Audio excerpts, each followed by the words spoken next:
Bom dia, boa tarde, boa noite, boa madrugada, galera. Como sempre, depende do local do mundo que você está vendo esse vídeo, do horário, como é que vocês estão. Vamos aqui com uma análise pós-jogo. Vamos falar de Ituano 1, Corinthians 0. O jogo foi lá em Itu, o Corinthians acabou tendo problemas. Então vamos aqui para o canal FuteJotas, trazendo aqui nas nossas redes sociais, falando sobre um pouco do que foi essa partida, inclusive com um detalhe, inclusive, de notícias. Já tô subindo essa matéria aqui, tô gravando esse vídeo quase 1 hora da manhã. Já estamos no feriado aqui da cidade de São Paulo, mas claro, tive que trazer para vocês não só análise pós-jogo, mas também a repercussão da coletiva do Mano Menezes. Então, vamos lá, falando primeiramente dentro de campo, começando naquela forma, né? A escalação, Mano manteve sem o Rodrigo Garro ainda, sem estar liberado ainda para poder estrear pelo Corinthians, ainda segue essa novela. O Mano Menezes optou por manter o mesmo time que venceu o Guarani no último final de semana, na primeira rodada do Paulistão, começando com o Cássio, Fagner, o Félix Torres, Caetano e Hugo, Ranielli, Maicon e o meio de campo formado por Rojas, Matheus Araújo e o Romero, meio que voltando para mais sendo um cara bem ofensivo, com o Yuri Alberto centralizado. A primeira etapa da partida foi péssima, galera. Foi assim, foi um sofrimento pro pessoal conseguir arrumar os melhores momentos, né, dessa partida, porque realmente faltou emoção no primeiro tempo e o empate de 0 a 0 foi mais que merecido e foi ruim para os torcedores das duas equipes que acompanharam a partida.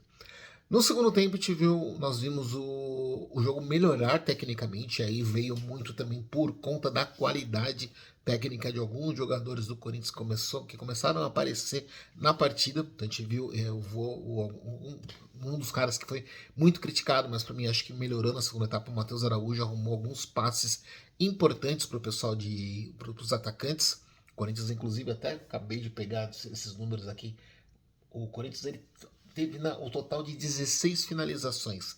Só que foram 13 erradas e foram 14 assistências para finalização. Então, os jogadores do Corinthians, apesar de não terem tantas chances claras de faltar aquela criação de jogadas no meio de campo, aconteceram passes para finalização e aí foi muitos erros. Tivemos muitos erros de finalização. O Jefferson, goleiro do Ituano, também fez uma grande atuação, então evitou a derrota do time da casa. E também naquela coisa, aquela máxima do futebol de quem não faz toma, o Léo Duarte, lateral direito, acabou tendo sorte, também teve sorte, teve mérito, conseguiu acertar um chute no gol do Cássio, a bola desviou no Félix Torres. Não acho que o Cássio falhou, acho que o desvio acaba complicando a defesa. Saiu o gol já quase no final da partida, momento que o Corinthians já não estava conseguindo jogar bem, então entrou num desespero, um empate que não veio. Analisando sobre o contra o Guarani, o Corinthians, se você analisar a partida contra o Guarani e contra o Ituano, o Corinthians criou mais, teve mais chances claras assim. O contra o Ituano foram 8 finalizações a gol, sendo 3 no alvo e 5 fora. Contra o Guarani contra o Ituano foram muito mais chutes, mas também o percentual de chutes errados foi gigantesco e isso, claro, pesou muito.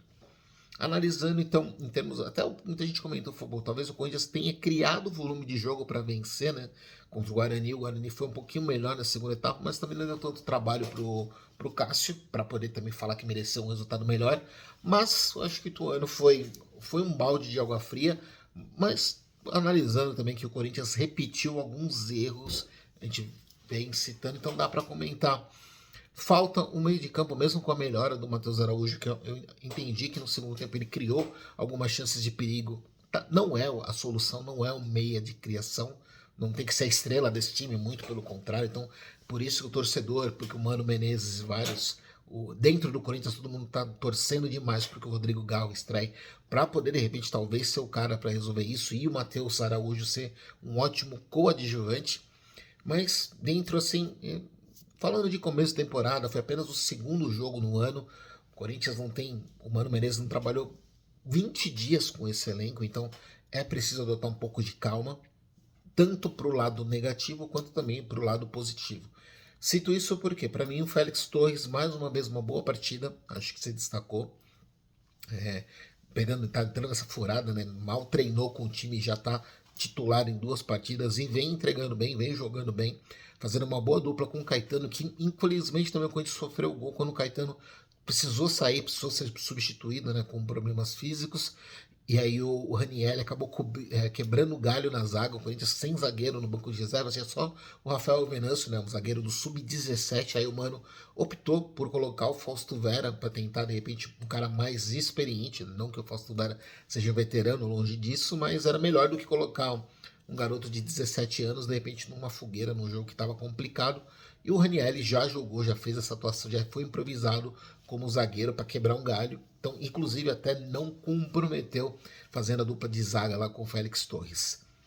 E o próprio Ranieri, para mim, também foi um dos destaques da partida, acabou se entregando muito. Não vi algumas pessoas criticando a atuação do Romero, né? Falou, pô, o Romero perdeu os gols, teve um cabeceio que acabou, um bom cabeceio numa jogada do Caetano. A bola veio pro o Romero cabecear e o Jefferson acaba fazendo uma ótima defesa. Então acho também, eu gosto de analisar que assim existe muita necessidade do torcedor, até mesmo de nós da mídia, quando está analisando alguns jogos, analisando algumas situações, de eleger heróis e vilões, né? E às vezes acaba não dando o mérito necessário. O Jefferson, goleiro do ano, fez uma grande partida. Ele evitou o gol, fez uma grande defesa no lance do Romero. Ele evitou um gol, saiu muito bem numa jogada do Yuri Alberto, que é um bom passe do Matheus Araújo, e o Yuri Alberto não acabou no momento que ele também está sem confiança nitidamente, não. O Mano Menezes falou isso na coletiva, mas o Yuri tentou um chute que tem muito mérito da defesa do Jefferson e trabalhou um pouco mais. Não gostei da atuação do Maicon, acho que é o segundo jogo que ele não voltou. No ano passado, acho que ele fez boas partidas. Foi um cara que eu defendia que o Corinthians tinha que manter ele no elenco. Acho que ele fez um bom jogo. Um bom 2023. É um regular para bom. Mas ele não começa bem a temporada de 2024. O Fausto Vera, apesar de também. Outro sinal, né? O Fausto Vera finalizou também uma bola com muito perigo. E o Jefferson defendeu, então também não vejo como demérito do Fausto Vera em sim elogiar, da mesma forma que eu também não acho que, não critico o Yuri Alberto, muita gente fala, pô, perdeu um gol, mas sempre eu acho que tem que tentar pesar os dois lados. Mas o Yuri não fez uma boa partida, então ele tá errando alguns domínios de bola, o time não encaixa. Rojas é outro jogador também que não, já desde o ano passado já não conseguiu render nenhuma partida, só a estreia contra o América Mineiro, e agora em 2024 não conseguiu entregar ainda em 2 partidas que ele começou como titular. E hoje aconteceu muito claro, né? Hoje não, na verdade ontem, estou gravando esse vídeo no dia 25, então no dia 24 o Corinthians teve uma melhora na hora que o Mano opta por sacar os dois jogadores, tirou o Yuri Alberto, tirou o Rojas, coloca 2 jogadores de velocidade, o Wesley e o Gustavo Mosquito, deixa o Romero um pouco mais centralizado.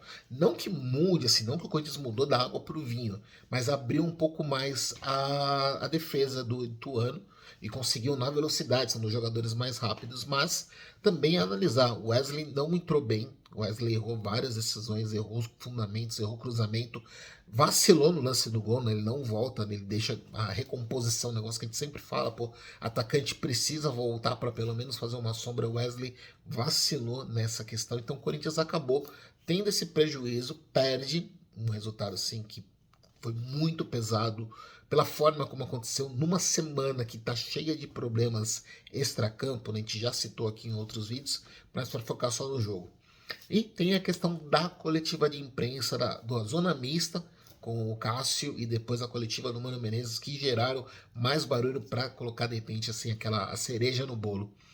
Tanto o Cássio quanto o Mano cobraram um reforço, falou que é complicado, né? O Cássio falou de não dá para você perder jogador, é o caso do Mateuzinho que estava treinando, o Rodrigo Garro que ainda não está liberado, o Lucas Veríssimo que acabou saindo, então tudo isso gerou uma insatisfação deles e a falta de atletas que não chegaram.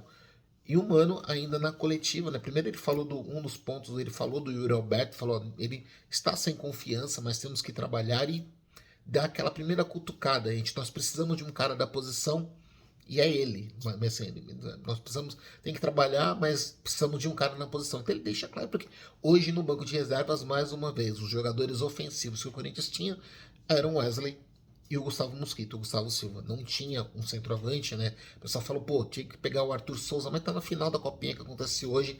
E é muita pressão você também colocar o próprio Yuri Alberto, um jogador de 22 anos. Então você colocar. O pessoal esquece às vezes que o Yuri Alberto só tem 22 anos, já passou por vários clubes, jogou na Europa, né? Tava bem, antes de vir pro Corinthians no Zenit, ele tava numa boa fase. Quando ele veio pro Corinthians, ele desandou a fazer gols e ninguém comentava que ele era um bagre em 2022. Mas nitidamente ele tá assim, as decisões tá pesado para ele dentro de campo.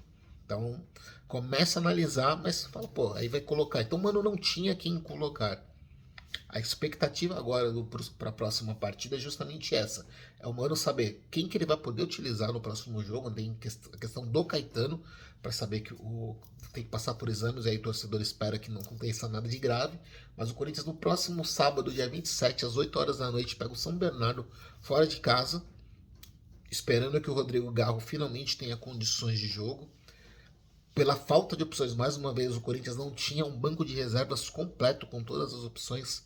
Então, duvido que vai chegar reforços agora entre no feriado, dia 25 e na sexta-feira, até com tempo hábil. Então, talvez o que vai acontecer, e aí é uma esperança para o torcedor, e seria uma surpresa muito grande, mas talvez por conta da necessidade, o Mano opte por subir alguns jogadores que se destacaram na Copinha, e eles estejam pelo menos à disposição contra o São Bernardo. Então, pelo menos o Igor ou o Arthur Souza como opção no banco de reservas, um atacante mesmo, e não dos jogadores de ponta. A ausência do meia, de repente o Breno Bidon. Então a gente vai ter que ver, acompanhar isso, né, ao longo, na quinta-feira, agora esse feriado, o Corinthians folga, deve fazer um treino, deve ter na sexta-feira só o único treino, né? Aí começa também a pauleira que a gente sempre fala dessa pré-temporada do calendário insano que a gente tem no futebol brasileiro. O Corinthians jogou na quarta-feira, folga na quinta, vai ter só um trabalho regenerativo com o pessoal, treina na sexta para jogar no sábado e com esse elenco. Então vamos ver o que acontece, mas é só o primeiro começo de temporada, foi só o segundo jogo, mas aquela coisa, Mano Menezes vai ter muito trabalho ainda para acertar o Corinthians para a temporada. Beleza, galera? Abraços.